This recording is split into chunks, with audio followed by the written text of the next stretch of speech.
Hello, everybody. Welcome to the new session of our classroom. This is a part 2 of algorithm and flowchart. In the previous class, we have discussed what is algorithm, why we need an algorithm, some example related to algorithm, then three types of statements, and the first one, sequence statement. In this class, we are dealing with selective statement and iterative statement. Let's start our classes. So, this is a diagram of a selective statement. In the previous class, teacher already told that there is a condition. So, depending upon the condition, we will execute one particular statement or other particular statement. So, here we will check a condition. We know that the condition having either a true value or a false value. If the condition is true or yes, we will execute one statement. If the condition is false, we will execute another statement. Okay, is it clear? We have a condition, we will check the condition, and if the condition is true, we will execute a particular statement. If the condition is false, we will execute another statement. Okay. Let's check our first example. Here, this example, write an algorithm to check whether a person is eligible to vote or not. We already know that the logic behind this algorithm is we'll check whether his age is greater than or equal to 80. So for any algorithm or any program, we should first understand what is the logic behind that software or behind that program. Okay, here we want to check that whether his age is greater than or equal to 80. That is the main logic behind this algorithm. So we are starting our step with step 1, start. Then our step 2, we need an age, right? We will take the age and store it in age. Okay. And we will check that if his age is greater than or equal to 18. Okay. This condition having either a true value or a false value. The first is if his age is greater than or equal to 18, then we will go to the step 4. Otherwise, we will go to the step 5. Okay. What is in the step 4? In the step 4, print eligible for vote and go to step 6. Step 6 is stop. Here, if the condition is false, we will directly go to the step 5. In the step 5, we will print that he is not eligible for vote. Okay. Let's consider this example with a value. If I am taking the age as 23. Suppose that age is 23. Here we will check that is 23 is greater than 18. You know that, already know that 23 is always greater than 18. Then where will we go? We will directly go to the step 4. Okay, we will directly go to the step 4. What is in the step 4? In the step 4, we will print that he is eligible for vote. Then directly go to the stop step. There is no need to go to the fifth step. Okay. If suppose I am taking the age as 15, what will be the answer? We'll check that is 15 is greater than or equal to 18. That is already false. Okay. So what we will do? We will go to the step 5, directly to the step 5. Here we will check that whether his age, that is 15, is greater than or equal to 18. So the condition is false. We will directly go to step 5. In the step 5, we will print that is not eligible for vote. Then directly go to the stop step. Okay, understand it? Then we will move to the second example. In the second example, we need to write an algorithm to check a number is negative, positive or 0. Okay, what is the logic behind it? We will check a number. Okay, and check that number. If the number is greater than 0, then it will be a positive number. If that number is less than 0, then it will be a negative number. If we entered a number and the number is equal to 0, then it will be a 0 number.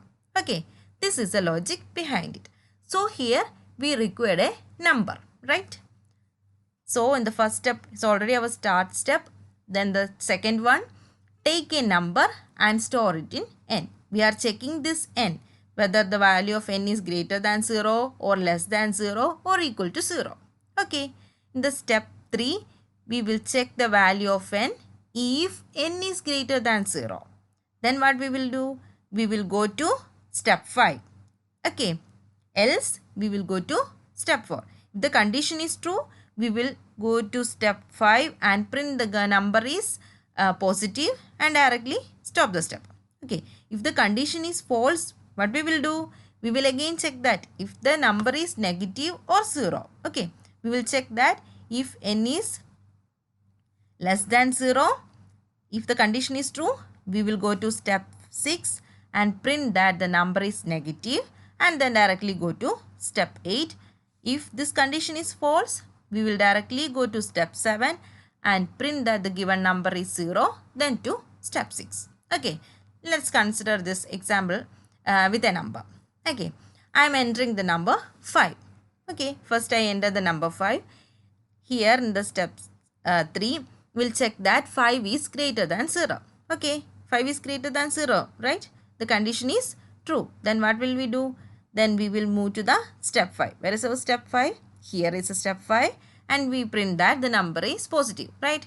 5 is greater than 0 and 5 is a positive number. Okay, then we will directly go to the stop step.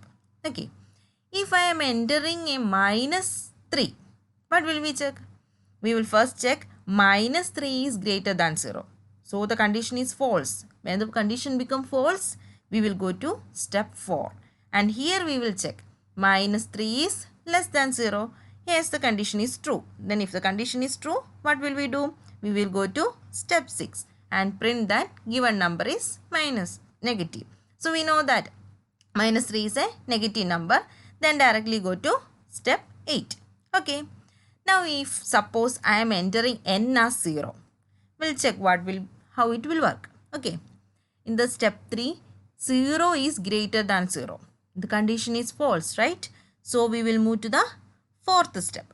Here also we will check 0 is less than 0. No, the condition is false. We will directly move to the 7th step and print that the number is 0.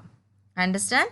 Here we are checking a number positive, negative or 0. We will check the condition whether that number is greater than 0 or less than 0 or it's equal to 0.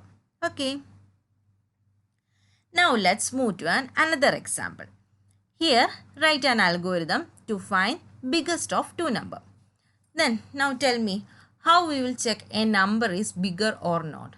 Suppose I am taking two numbers. Okay. I am taking 5 and 3. Okay. We will compare 5 and 3. That means we will check is 5 greater than or 3 or 5 less than or 3. Okay. Suppose I am taking greater than symbol. Now I check that 5 greater than or greater than 3. Okay. That condition is true. We will conclude that 5 is a larger number and 3 is a small number. The same logic is using here. So our first step start. In the second step, we are taking two numbers and storing it in A and B. This is for our easiness to check whether A is greater than or B. Okay. So in the third step, we will check that if A is greater than B. Okay. If A is greater than, if this condition is true, we will go to step 4 and print that bigger number is A. Else, if the condition is false, we will go to the 5th step and print B is a greater number. Then stop. Okay. We'll check that if I am taking A as 3 and B as 5. Okay. We will check 3 is greater than 5. What will be the condition? The condition is false. So we will move to the 5th step and we print that 5 is a bigger number. The same manner you can write an algorithm to find the smallest of the two numbers. Okay, try that question. Now, we are moving to the iterative statement. Okay, in the case of iterative statement, we have a begin, then we will check the condition. Okay, if the condition is true, what we will do? We will directly implement the statement and again move to that condition and check whether condition is true. We will again repeat the statement, then again move to the begin like that. Okay. Till the condition become false, we will move to the end section. Okay. We'll again explain that. We'll check a condition. If the condition is true, we will execute a statement. Again go back to the condition and again check the condition. If the condition is true, we will again execute that particular statement, again move to the condition like that. Until this condition become false, we will exit from this loop. Okay.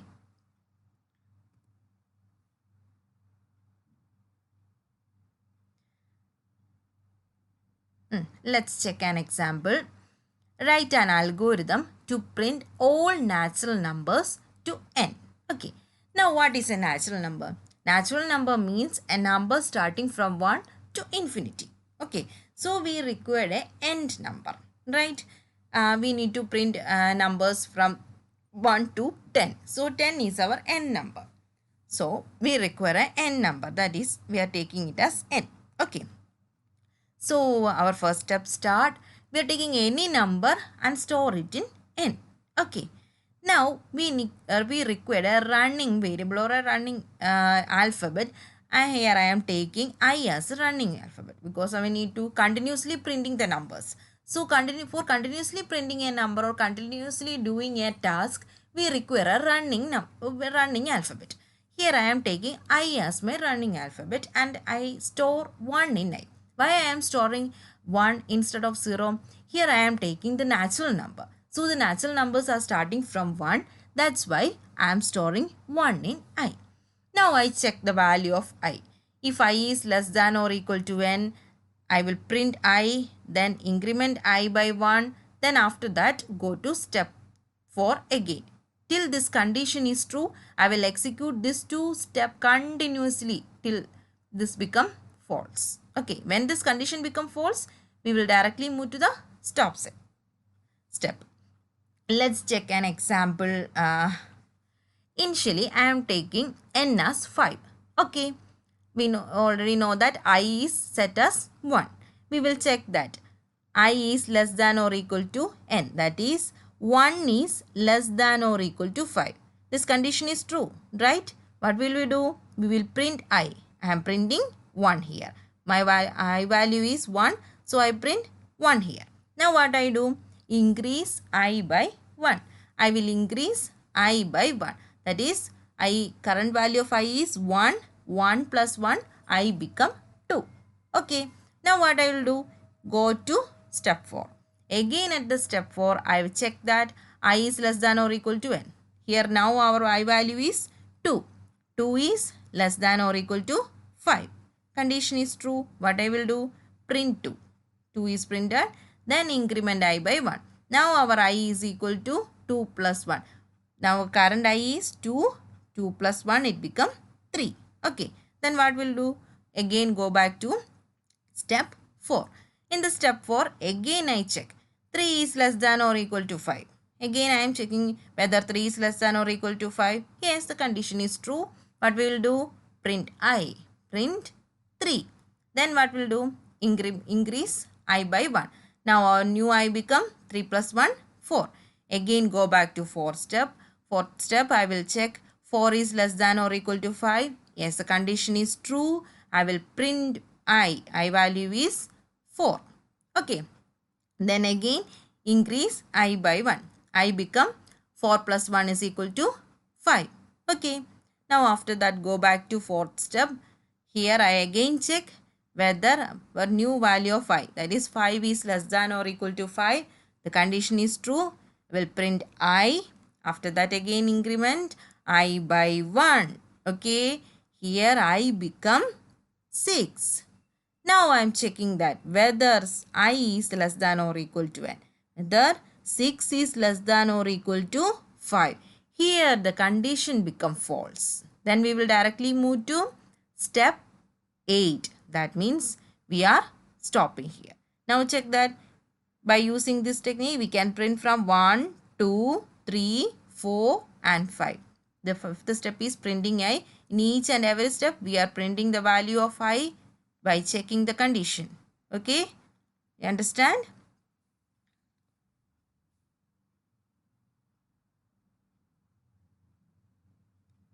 Just go through the steps.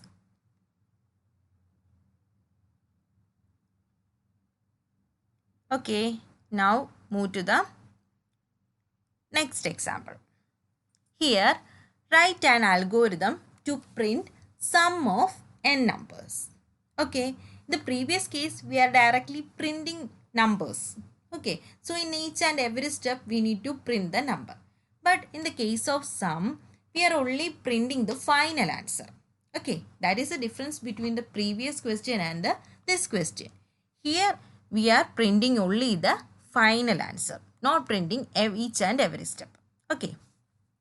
So we require a number, then we require a sum to store the sum value. Okay, these are the two things required.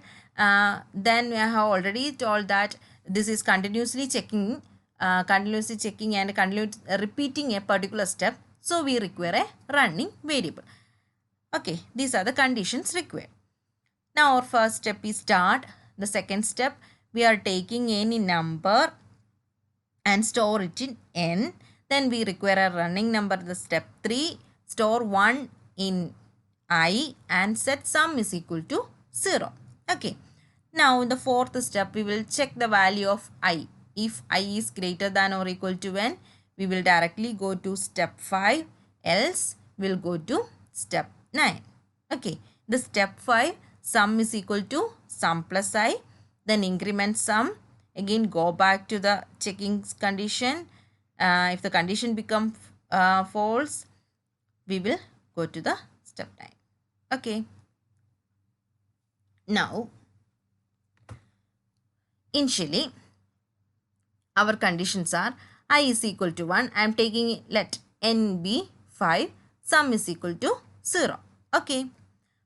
Now, we will check that whether I is less than or equal to n. This condition is checking. Okay. So, our first value of I is 1. 1 is less than or equal to 5. The condition is true. We know that sum plus I is equal to sum. This step, sum is equal to sum plus I. Our sum value is 0. I value is 1, which will be gives 1. That's why I am setting sum is equal to 0. If I am setting sum is equal to another number, then the value will change. That's why we are taking sum is equal to 0.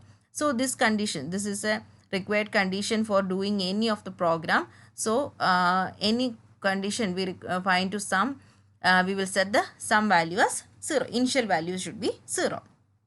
Now, what is the thing? Increase 1 by I by 1. Okay. Now, our current value of I is 1.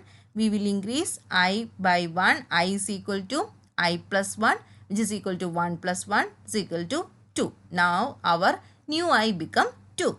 Okay. Now, we will check that whether 2 is less than or equal to here this step for this fourth step. 2 is less than or equal to 5. Yes, the condition is true. Then sum become sum plus I. This is our previous sum. Sum, that is 1 plus I. New I is 2. So, the new sum become 3. Okay. Now, after that, again go back to, increase I by 1. I is equal to 2 plus 1. That is our previous I is 2. 2 plus 1 is equal to 3. Okay. Now, go back to step 4. Here, we will check that is 3 is less than or equal to 5. That is I is less than or equal to n. The condition is true. Okay. What will we do? Sum is equal to sum plus I. That is, this is our previous value of sum. Sum plus I. That is a new sum. Okay. Now, what we will do? Increase I by 1. I is equal to 3 plus 1. 3 is our previous I. Plus 1 is equal to 4. That is our new I. Now, what we will do? Go back to step 4. In the step 4, we will check that new I value, that is 4, is less than or equal to 5. The condition is true. So, the sum is equal to old sum 6 plus new I is equal to 10. Okay. Now, what we will do? Increase I by 1. I is equal to 4, that is old I plus 1 is equal to 5. This is our new I. Now, we will check that our new I is less than or equal to n. Yes, 5 is less than or equal to 5. Condition is true. What we will do? Our old sum plus new I is equal to 15. Okay, now what we will do? We will increase I by 1. Here I is increased by 1. I become 5 plus 1 is equal to 6. Okay, now what we will do? Go back to step 4. We'll check the condition. Whether our new I, that is 6, is less than or equal to 5. This condition is false. We will go to step 9.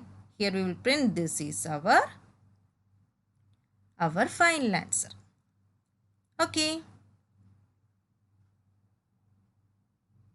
Understand?